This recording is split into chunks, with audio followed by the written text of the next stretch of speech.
존경하는 1330만 경기도민 여러분, 송환준 의장님을 비롯한 선배 동료 의원 여러분, 이재명 도지사님과 이재정 교육감님을 비롯한 공직자와 언론인 여러분 안녕하십니까?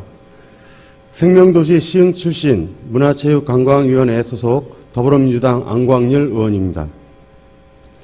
먼저 새로운 경기 시대를 열어갈 제10대 경기도의회에서 선배 의원님들과 동료 의원님들과 함께 의정활동을 할 수 있게 되어 대단히 기쁘게 생각합니다.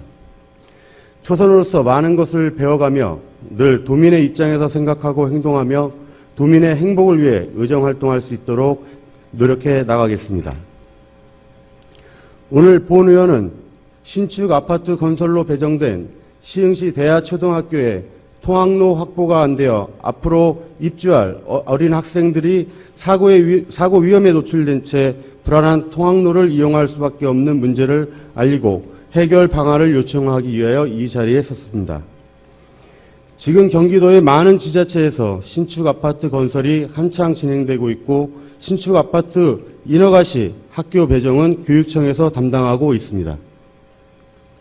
그러나 교육청에서는 지자체의 학교 배정에 관한 협의사항만 전달하고 아이들의 안전한 통학로 확보는 해당 지자체에 떠넘기고 뒷짐만 지고 있는 것이 현실입니다. 건설사가 아파트를 짓고 있는 2, 3년간은 아무도 통학로에 대해 신경 쓰고 있지 않다가 준공 시기가 다가오면 학교를 보내야 하는 입주 예정자들은 통학로 확보를 해달라 하고 일반 입주 예정자들은 빨리 준공시켜달라고 민원 제기를 합니다. 이렇게 입주자 간 갈등만 조장하다가 결국 준공일에 맞춰 준공시켜주는 상황이 벌어지고 있습니다. 상황이 이러하다 보니 통학로 확보가 안 된 상태에서 아이들은 학교를 배정받고 등교를 하게 됩니다. 실제 본 의원의 지역구인 소래초등학교로 배정받은 주상복합 아파트의 경우 아이들이 아파트 정문을 나서 학교로 등교하는 통학로에 인도가 설치되어 있지 않아 아이들과 동행 차량이 뒤엉켜 등하교 시 아이들이 차량에 치이는 사고가 빈번히 일어나고 있습니다.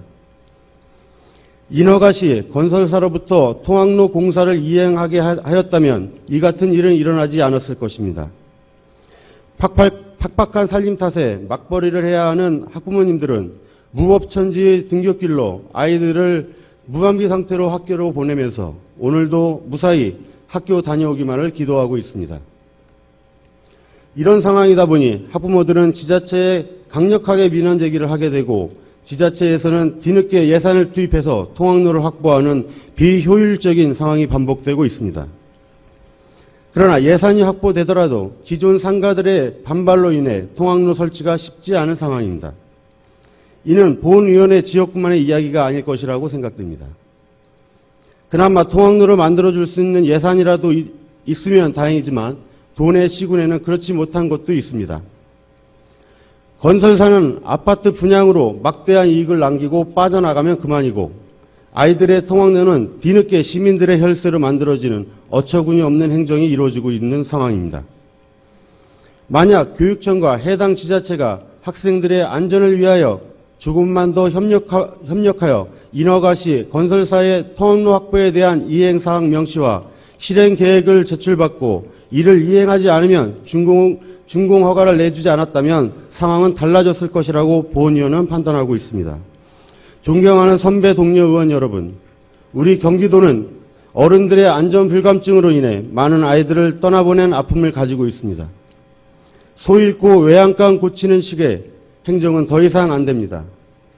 이재명 지사님, 그리고 이재정 교육감님, 탁상 행정에서 벗어나 현장을 직접 가보고 처해진 상황을 직접 확인하여 아이들의 입장에서 또 학부모님들의 입장에서 눈높이에 맞는 행정을 펼치는 것이 그렇게도 어려운 일입니까? 아이들의 안전은 그 무엇보다도 최우선이 되어야 한다고 생각합니다. 더 이상 아파트 인허가 과정에서 행정기관의 안일한 대응으로 건설사는 배불리고 통학로를 확보하기 위해 시민의 혈세가 낭비되는 이러한 행정누수가 발생하지 않도록 지금이라도 교육지원청과 각 시군의 행정지도를 통해 신축 아파트 건설에 따른 통학로 확보 업무 지침을 마련해 조속히 시행하고 개선될 수 있도록 조처하여 주시기를 요청드리겠습니다. 교육청은 아이들을 위해 존재하는 기관이라는 것을 잊지 말아야 합니다.